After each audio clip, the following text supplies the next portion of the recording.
வருமான ரீதியாக, தொழில் ரீதியாக, உத்தியோக ரீதியாக ஆகச்சிறந்த மாதம். அப்போ தொழில் பண்ணுறவங்களாம் என்ன பண்ணோம், கடைசி 2 வாரம் ஓடுன்னு ஓடுங்க, நல்ல வருமானம் ஈட்டலாம். என்ன தொழில் பண்ணிக்கிட்டு இருக்கீங்களோ கொஞ்சம் ராப்பகல் பார்க்காம உழையுங்க, கொஞ்சம் சிரமப்படுறதுக்கு மெனக்கெடாதீங்க, அதாவது மெனக்கெடுறதுக்கு சிரமப்படாதீங்க. சரிங்களா? இந்த மாதம் எந்த விஷயங்களில் ரொம்ப சிறப்பு அப்படின்னு கேட்டிங்கன்னா, முதல்ல தொழில் அமைப்புகள் ரொம்ப சூப்பர்.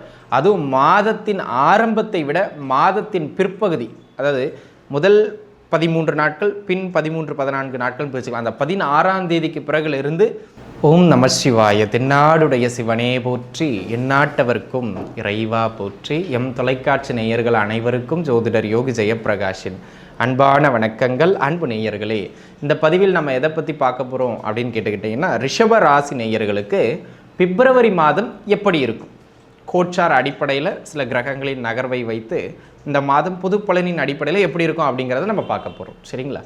இப்போ பார்த்துக்கிட்டிங்க அப்படின்னு சொன்னால், எந்த மாதமானாலும் சரி, எந்த ராசியானாலும் சரி, சில நன்மைகள்னு உண்டு, சில கவனமாக இருக்க வேண்டிய இடங்கள், அதாவது தீமைகள்னு உண்டு. நன்மைகள்னு சொல்கிற இடத்துல நீங்கள் கொஞ்சம் கூடுதலான எஃபர்ட் போட்டுக்கலாம், தீமைன்னு சொல்கிற இடங்களில் கொஞ்சம் எச்சரிக்கையாக இருந்துக்கலாம். இது ஒரு பொதுப்படையான பலன், கோச்சார பலன் 20% இது உங்களுக்கு பொருந்தி வருங்க. சரி, ரிஷபராசி இந்த மாதம் எந்த விஷயங்களில் ரொம்ப சிறப்பு அப்படின்னு கேட்டிங்கன்னா, முதல்ல தொழில் அமைப்புகள் ரொம்ப சூப்பர்.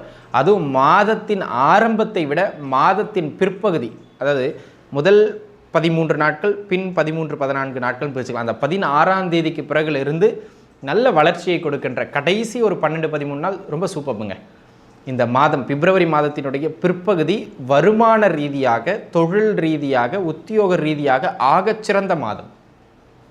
அப்போ தொழில் பண்ணுறவங்களாம் என்ன பண்ணோம், கடைசி 2 வாரம் ஓடுன்னு ஓடுங்க, நல்ல வருமானம் ஈட்டலாம். என்ன தொழில் பண்ணிக்கிட்டு இருக்கீங்களோ கொஞ்சம் ராப்பகல் பார்க்காம உழையுங்க, கொஞ்சம் சிரமப்படுறதுக்கு மெனக்கெடாதீங்க, அதாவது மெனக்கெடுறதுக்கு சிரமப்படாதீங்க. சரிங்களா? நல்ல அழகாக சம்பாதிச்சிடலாம். வருமான ஓட்டம் சீரும் சிறப்புமாக அமைகின்ற மாதம் இந்த மாதத்தின் பிற்பகுதி. அதனை அடுத்ததான் ரிஷபராசிக்காரங்களுக்கு ஹெல்த் ரிலேட்டடாக இருந்து வந்த பிரச்சனைகள்லாம் இந்த மாதத்தின் பிற்பகுதியில் விலகிடும். கரெக்டாக மருத்துவம் கிடைக்கும், மருந்துகள்லாம் எடுப்பீங்க, அப்படியே நிதானமாக ஒரு வளர்ச்சி கிடைக்கும், ரிக்கவர் ஆகி வந்துடுவீங்க. பொருளாதார ரீதியாக இருந்து வந்த மிக கடுமையான நெருக்கடிகள்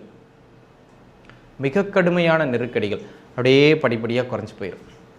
திருமண அமைப்புகள் கைகூடி வருகின்ற ஒரு ஆகச்சிறந்த மாதமாக இந்த மாதம் அமைகின்றதாக வரன் பார்க்குறவங்களாம் பார்த்துக்கிட்டே வாங்க.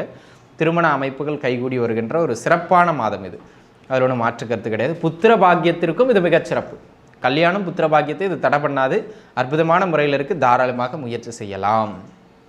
அதே போல் இந்த ஷேரில் இன்வெஸ்ட் பண்ணுறது, இந்த உட்காந்துக்கிட்டே சம்பாதிக்கிற மாதிரி இன்வெஸ்ட் பண்ணுறது, இதுக்கெல்லாம் கோச்சாரம் நல்லா இருக்குது. ஆனால் உங்கள் சுய ஜாதகப்படி நல்ல தசாபுக்தி போதான் செக் பண்ணிவிட்டு அதுக்கப்புறம் இன்வெஸ்ட் பண்ணுறது நல்லது. சரிங்களா? கோச்சாரத்தின் அடிப்படையில் இப்போ சிறப்பாக தான் இருக்குது, தாராளமாக முயற்சிக்கலாம். அதே நேரத்தில் இந்த மாதம் நல்ல பண வரவுக்கான ஒரு நல்ல மாதம். வருகின்ற வருமானத்தை நீங்கள் முறையாக யூட்டிலைஸ் பண்ணி சேமிச்சிட்டிங்க அப்படின்னா மிகவும் சிறப்பு. பணம் வரும், அப்புறம் சேமிக்கலைன்னா என்ன பண்ணுறது? சேமிப்பு ரொம்ப முக்கியமானது. அதை மனசில் வச்சுக்கிட்டு அடுத்த கட்டத்தை நோக்கி யோசிக்கிறது, அதை மனசில் வச்சுக்கிட்டு அடுத்த கட்ட செலவை நோக்கி யோசிக்கிறது சிறப்பு.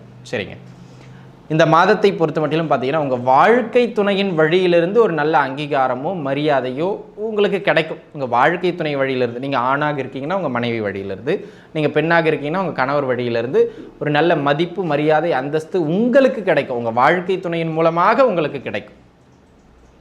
சரிங்களா? அந்த வகையில் இந்த மாதம் ஒரு நல்ல ஏற்றம் மிகுந்தது, ஒரு நல்ல மாதமாக அமையப்பெறுகின்றது அப்படிங்கிறத நீங்கள் புரிஞ்சுக்கிடணும். சரி, அதனை அடுத்ததாக பார்த்தீங்கன்னா, அந்த ட்ரான்ஸ்ஃபர்ஸுங்க. ஜாபு போய்கிட்டு இருப்பீங்க, நீண்ட நாளாக ரொம்ப லாங் டிஸ்டன்ஸில் போயிட்டு வர மாதிரி இருக்கும். சரி, பக்கத்துலேயே ஏதாவது ஒரு பிடிச்ச மாதிரியான இடத்துக்கு ஜாப் ட்ரான்ஸ்ஃபர் ஆகணும் அப்படின்னு நினச்சி யாரெல்லாம் பணியிட மாற்றத்திற்காக முயற்சிக்கின்றீர்களோ அவர்களுக்கு அந்த பணியிட மாற்றங்கள் கிடைக்கக்கூடிய அற்புதமான மாதம் இந்த மாதம். அதுவும் இந்த மாதத்தின் ஆரம்பத்திலேயே நீங்கள் ட்ரை பண்ணலாம். பணியிட மாற்றங்களுக்கு மிக மிக சிறப்பானது ஒரு நல்ல மாதம். சரிங்களா? இந்த மாதம் உங்கள் வீட்டில் ஒரு ரிஷபராசிக்கார குழந்தை இருக்காங்கன்னா, அந்த ரிஷபராசிக்கார குழந்தைகளினுடைய தகப்பனாருக்கு நல்ல வருமான ஓட்டத்தை பெற்றுக் கொடுக்கும்.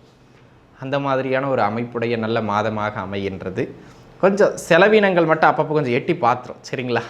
அது உங்கள் வாழ்க்கை துணையின் வழியிலிருந்து தான் அந்த செலவினங்கள் அமையும். அதை மட்டும் நீங்கள் கொஞ்சம் பார்த்து சரி பண்ணிக்கிட்டீங்க அப்படின்னு சொன்னால் இந்த மாதம் மிகவும் சிறப்பானதாக அமையும் அப்படிங்கிறதுல எந்த விதமான ஐயப்பாடும் கிடையாது.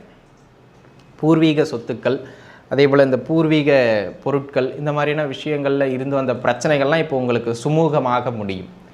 வழக்குகளில் வெற்றிகளை காணக்கூடிய காலகட்டமாகவும் இந்த காலகட்டம் உங்களுக்கு அமையப்பெறுகின்றது.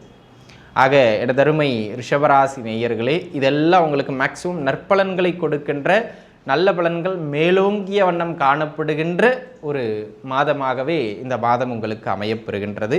குழந்தைகளின் கல்வியினை பொறுத்த மட்டிலும் கல்வியில் நல்ல ஒரு ஏற்றம் உண்டு. உயர்கல்வி படிப்பவர்களுக்கு நல்ல மேன்மை. பெண்களை பொறுத்த மட்டிலும் பெண்கள் இந்த பொருளாதாரம் சார்ந்த விஷயங்களில் உங்களுக்கு முக்கியத்துவம் குடும்பத்தில் அளிக்கப்படுகின்ற மாதம். வயதானவர்களை பொறுத்த மட்டிலும் இந்த ஹெல்த்தில் மட்டும் கொஞ்சம் பெரிய அளவில் வந்துடாது, சரிங்களா? கொஞ்சம் நிதானிச்சு இருந்துக்கிறது நல்லது, சரிங்களா? குறிப்பாக இந்த கால் வலி மூட்டு சம்மந்தப்பட்ட இடங்களில் தொந்தரவு இருப்பவர்கள் இந்த மாதம் கொஞ்சம் வலி அதிகரிக்கும். அது மட்டும் உடல்நல ரீதியாக கொஞ்சம் பார்த்து இருந்துக்கிட்டீங்க அப்படின்னு சொன்னால் ஓகே, இந்த மாதமும் உங்களுக்கு நல்ல மாதமே. அப்போ நம்ம கவனமாக இருக்கணுங்கிற இடம் இங்கே உடல்நிலையில் கொஞ்சம் கவனித்து இருந்துக்கிடணும். செலவுகள் அதிகமாக நடைபெறும், அந்த செலவுகளில் கொஞ்சம் கவனித்து இருந்துக்கணும். இந்த 2 விஷயத்தில் மட்டும் ரிஷபராசி நேயர்கள் இந்த மாதம் கவனத்தை செலுத்தி விட்டீர்கள் என்றால் இந்த மாதம் பெரிய பிரச்சனை இல்லாமல் அழகாக உங்களுக்கு நகர்ந்துடும், சரிங்களா? அது அடுத்த கட்டத்தை நோக்கி உங்களுக்கு வளர்ச்சி பாதைக்கு இட்டு சென்றோம்.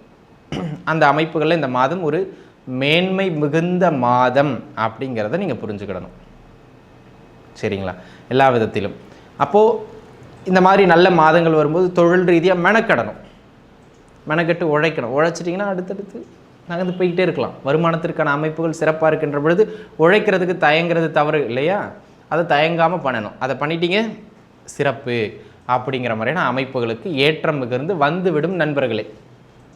ஆக ரிஷபராசி நேயர்களுக்கு சிறப்பாக அமைகின்றது இந்த மாதம். பரிகாரம் அப்படின்னு கேட்டுக்கிட்டிங்கன்னா முருகப்பெருமானை வழிபாடு செய்வது மிக மிக மேன்மை. உங்களுக்கு அருகாமையில் இருக்கக்கூடிய முருகர் ஆலயத்திற்கு சென்று ஒரு 9 முறை சுற்றி வந்து அதன் பிறகு வழிபாடு செஞ்சுட்டு வர்றது மிக மிக மேன்மைகளை பெற்றுக் கொடுக்கும். செலவுகளில் மட்டும் அகலக்கால் வைக்காமல் இருந்தீங்கன்னா இன்னும் மேன்மைகளை பெற்றுக் கொடுக்கும். ஆக அனைத்து ரிஷபராசி நேயர்களும் வாழ்வில் நன்றாகவே இருப்பீர்கள். மீண்டும் இன்னொரு நல்ல பதிவில் உங்கள் அனைவரையும் வந்து சந்திக்கும் வரை உங்களிடமிருந்து விடைபெறுவது உங்கள் ஜோதிடர் யோகி ஜெயப்பிரகாஷ். நன்றி, வணக்கம்.